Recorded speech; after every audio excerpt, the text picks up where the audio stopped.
George, it's so wonderful to have you here with us to discuss your new book, Sanctifying the World. Tell us a little bit about what your main point was. You said Vatican II was definitely necessary.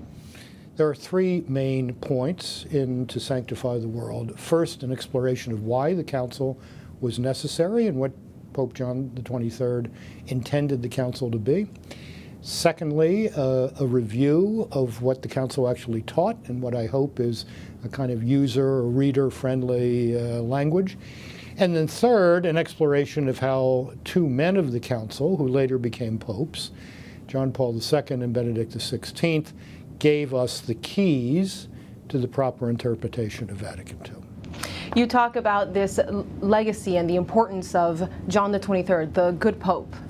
Tell us a little bit more about why it's important to understand who he was, to understand the council. I think John XXIII was a man with an important insight into the trauma of late modernity, of the mid-20th century.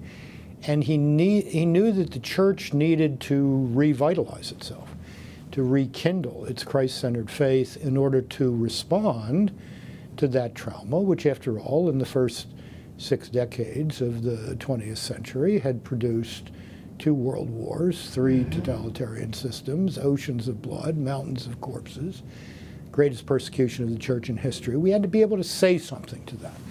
And we had to be able to say it in a way that the modern world could hear. That was the intention of Vatican II. And he lived that.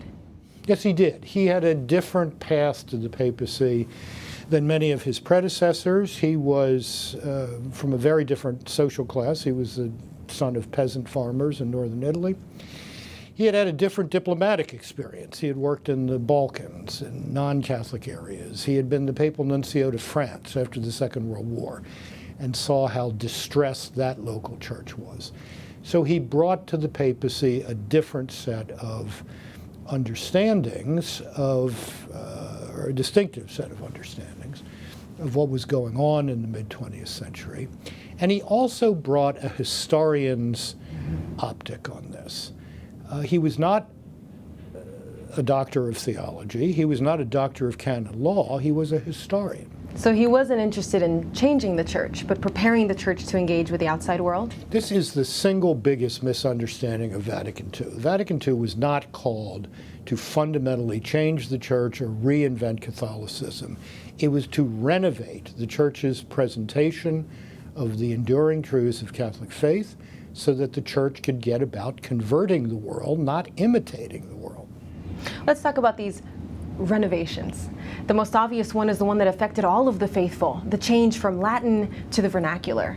Tell us a little bit more about what that looked like for people and what it was supposed to look like. I don't think that's the primary change, frankly.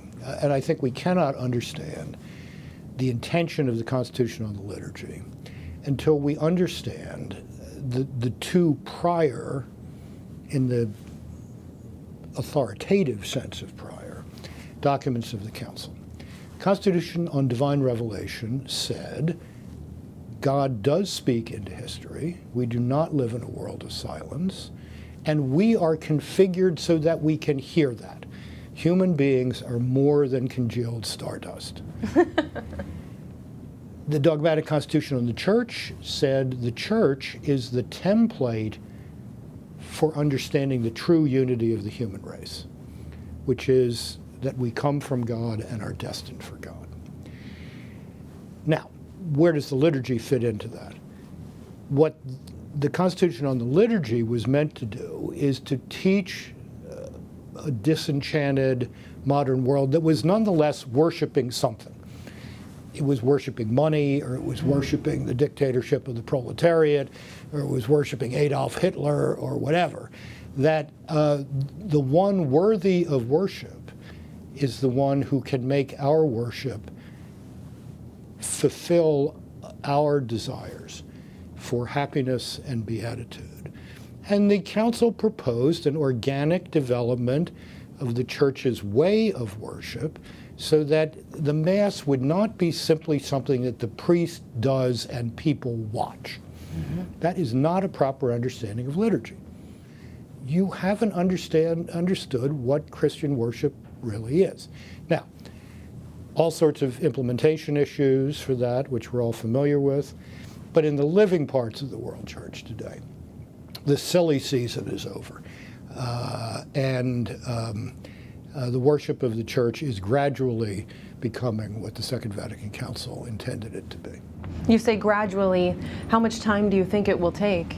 I think it's going to take another several generations for this to sort out. And that's why I think it was very unfortunate that these severe restrictions were put on the celebration of the old rite, because the celebration of the old rite was helping the new rite become more sacred.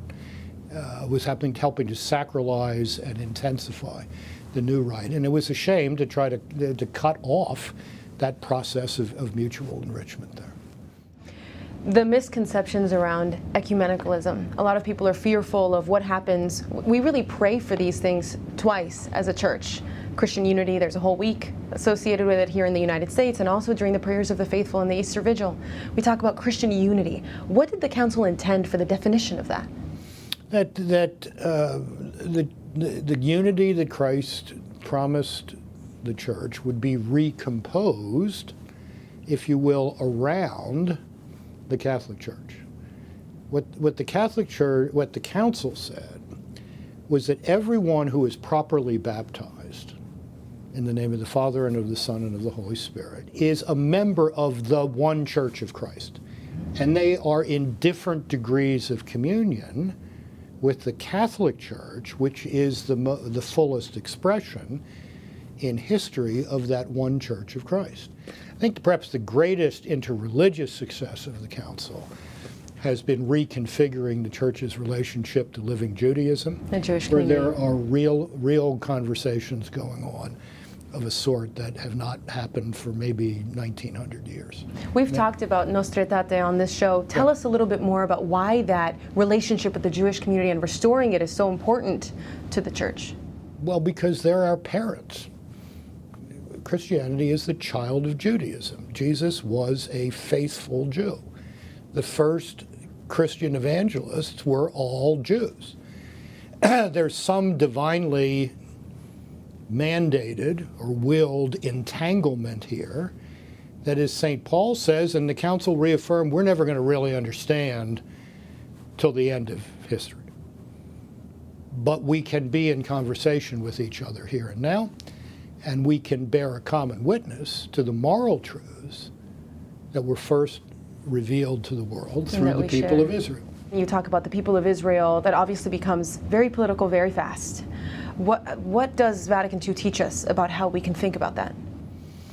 Well, the Jewish people and the state of Israel are two different things. But the state of Israel means a great deal to Jewish people. I mean, it should mean a great deal to anybody who believes in democracy. It's the only functioning democracy in that part of the world. And the last time I was in Jerusalem in 2015, I found something very interesting. This is my 5th time in the Holy Land. I found something very interesting that I'd never found before. That was young, modern Orthodox Jews who were interested in talking to Catholics about developing a religious defense of democracy, and thinking they might learn something from the 200-year Catholic struggle to wrap our heads around the idea of democracy. That just hadn't been my experience before. And that's a whole new line of Jewish-Christian dialogue that could be very important in the future. You're most well known for your work in sharing the legacy of John Paul II. A beautiful, beautiful legacy, which is, I know, for my generation, the reason that we're so on fire for Christ. How is this a continuation of that great work? Well, John Paul II was very much a man of the Second Vatican Council. The centerpiece of his pontificates, what he said the day after he was elected. What I'm going to do for as long as I'm here is make sure that the Second Vatican Council is properly received and implemented in the church. So I think he would be happy that I did this and drew on his work in explaining this. Pope Benedict XVI is still with us. How would you say that this is also a little bit of a hat tip to him? I saw the Pope Emeritus a few years ago. We had a long and very pleasant conversation, and I assured him that I would do whatever I could to make sure that his hermeneutic, his interpretation of the council as a council of continuity, reform and continuity, or continuity leading to reform, would get a fair hearing. And I hope this book has done that. Thank you so much, George. You're welcome.